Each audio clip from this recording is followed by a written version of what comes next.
El viernes, Osman Morote, Barrio Nuevo, número 2 de Sendero Luminoso, abandonó la cárcel tras 25 años de condena y 36 meses de prisión preventiva por el atentado a Tarata. Su liberación ha provocado severas críticas a todo el sistema de justicia.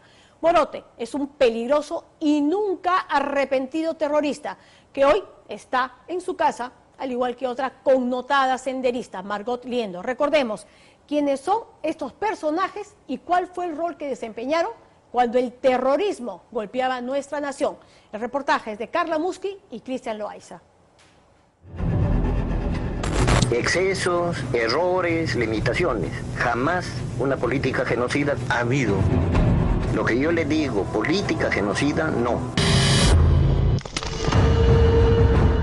Osman Morote, Barrio Nuevo, es el segundo más recalcitrante después de Abimael Guzmán. Y pese a ello, en estos precisos momentos abandona la cárcel. Lleva consigo el peso del capítulo más decadente de la historia de nuestro país. ¿Cómo está usted? Muy buenas tardes, ¿no? Sí. Un capítulo de odio y sangre que para él y para la cúpula senderista no está cerrado. Es un nuevo patrón que el día que te va a firmar. 1, 2, 3, 4, 5 oportunidades cada 3 horas. ¿Ya? Entonces acá indica su nombre, su dirección. Y acá por favor su... ¿Y por las noches cómo es? No. ¿Podría dormir? Claro. No, hasta una hora determinada se le va a molestar, no se preocupe. Su cuerpo evidentemente envejeció, pero las ideas en su cabeza permanecen intactas. El pensamiento Gonzalo para ellos es invencible. No en vano, Abimael Guzmán lo nombró su sucesor, el número 2 en la línea de mando de Sendero Luminoso.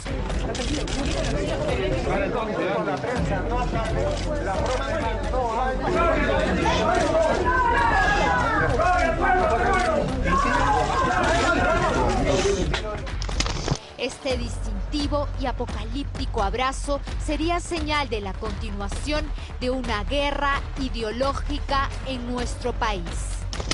¿Qué le diría al doctor Guzmán? Lo que siempre le he planteado y lo que reafirmo hoy, que yo me sujeto plena y conscientemente a su jefatura. Es un abrazo de agradecimiento, pero a la vez de compromiso. O sea, tú estás dejando el mando. O sea, el mando ya está prefigurado, va a ser Osman Morote.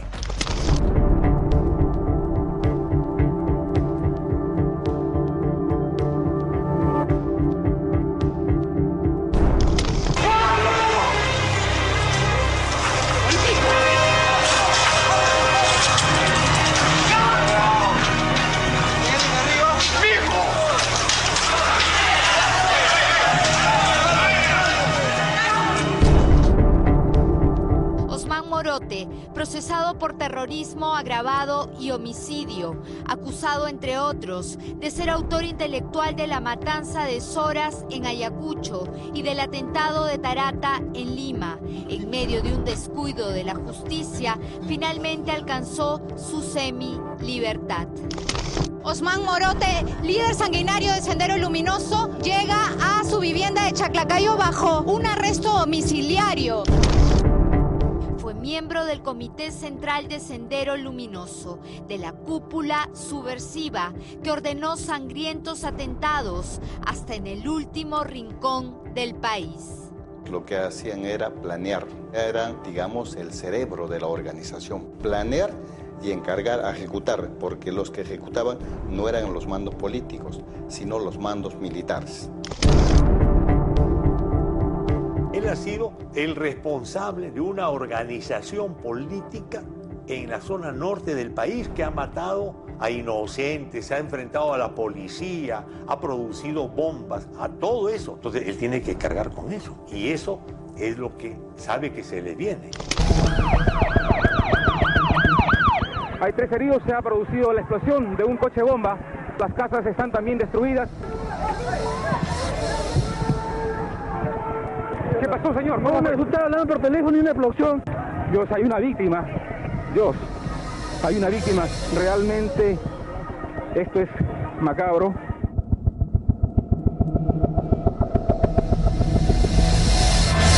Esa misma mente criminal, ahora con 73 años de edad, vuelve a la casa que heredó de su padre en Chaclacayo. Vuelve a dar batalla. Quiero hablar por todos los peruanos. Queremos que este tipo de gente no salga a la calle, que se pudran en la cárcel. Tiene unas ideas equivocadas y la verdad que nosotros no lo queremos. Tanta gente que ha muerto, ha matado y ahora como si nada va a venir acá a desobrar a la vecindad.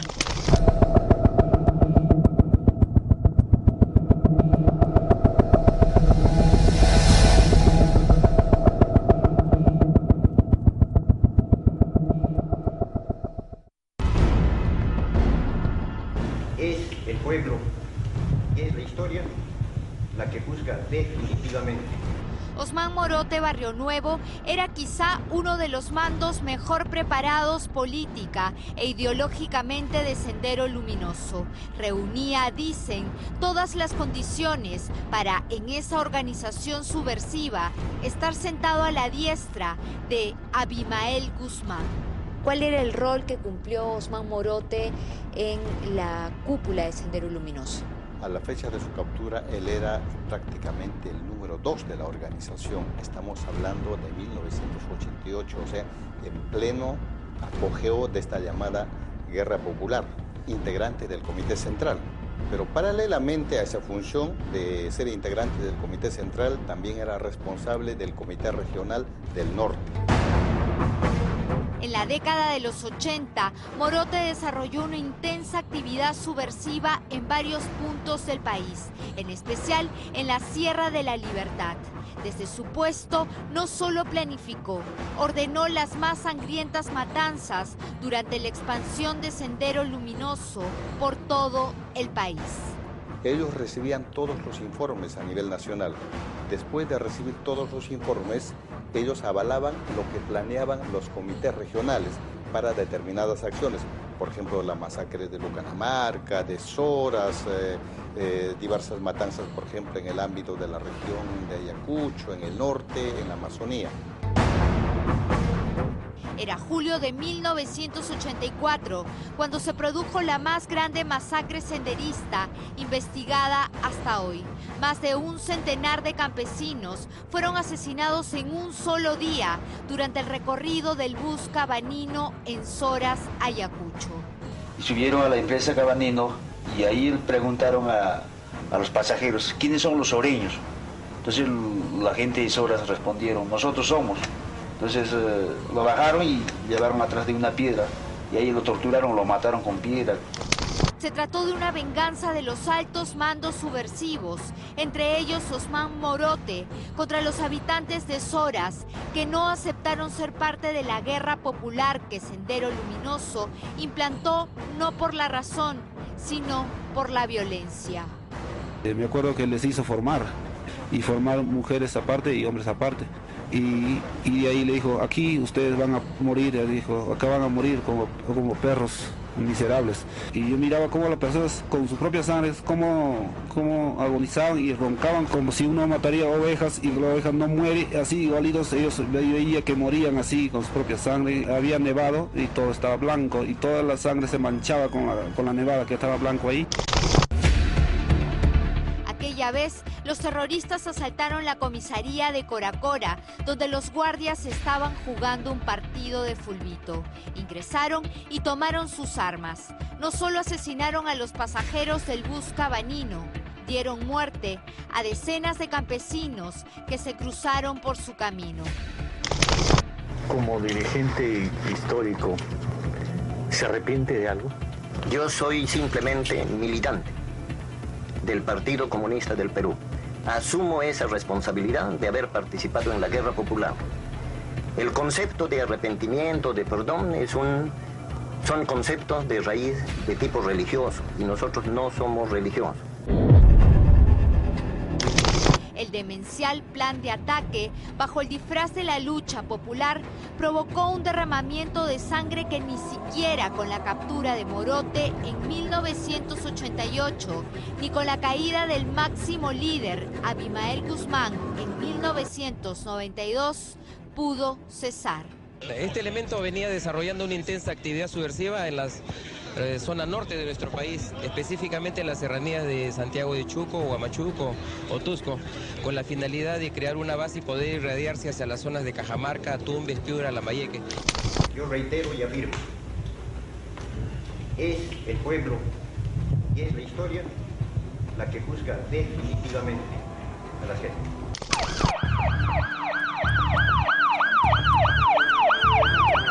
Es el cruce de la avenida Araníbar. Esto es en Santa Beatriz. Se acaba de producir un atentado, 4 heridos. Esto es increíble. Esto es increíble, realmente. Son las 12 de la tarde con 48 minutos. Se ha producido la explosión de un coche bomba. Ha afectado a por lo menos 5 automóviles a la redonda. Las casas están también destruidas. ¿Qué pasó, señor? No, me resultaba hablando por teléfono y una explosión. Está seriamente dañado, tienen que auxiliarlo. Pero por eso, Dios mío. Hay gente que está dentro. Okay. Hay más heridos. Hay más heridos. Los heridos son conducidos en patrulleros. La situación es realmente dramática. Dios, hay una víctima. Dios, hay una víctima. Realmente esto es macabro. Una víctima ha sido cubierta con una cortina, está con el cuerpo destrozado. Como miembro del Comité Central tiene responsabilidad política. Es más, hay documentos que dan fe de todo eso, sobre todo en los documentos incautados durante la operación de Perseo, de puño y letra de Abimael Guzmán, donde ellos desde el penal planeaban todas esas acciones y sobre todo el viraje de la organización de Sendero Luminoso luego de la caída de Abimael Guzmán. El atentado de Tarata no fue la excepción. En julio de 1992, un coche bomba explotó en la cuadra 2 de la calle Tarata en Miraflores. Dejó 25 muertos y más de 200 heridos. ¡Luz arriba!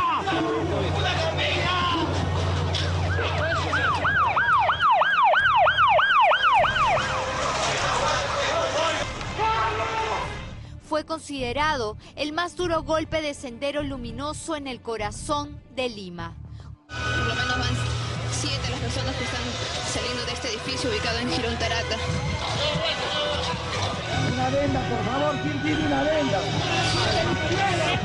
Y escuchamos un sonido pero como de llanta. Fue el primero, nos paramos. Y el segundo como una bomba pero lejos. Y ya la tercera vez ya pum, nos tumbó.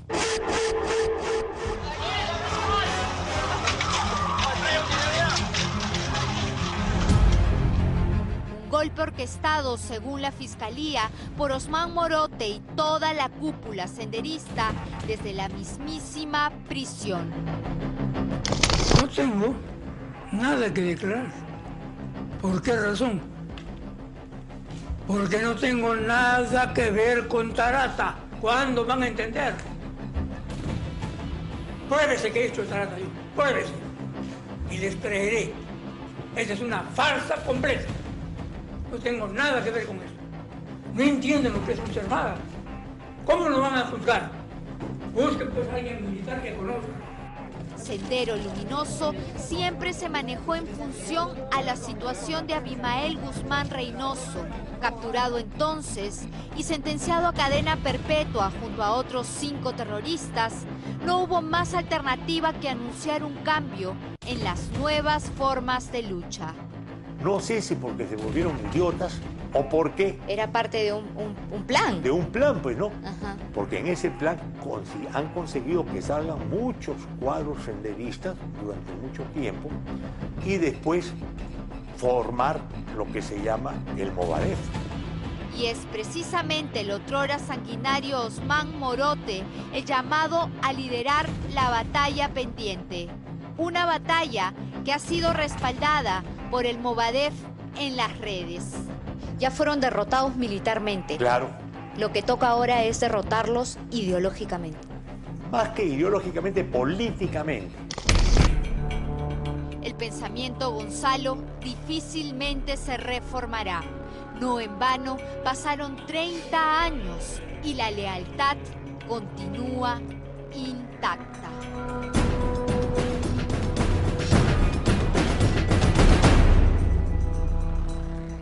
Y encima lo ponen en libertad, bueno, preventiva, domiciliaria, en fin, el 17 de abril, Día Internacional del Prisionero Político que tanto celebra Sendero Luminoso. No pudieron escoger mejor fecha ni siquiera para eso. Ahora, la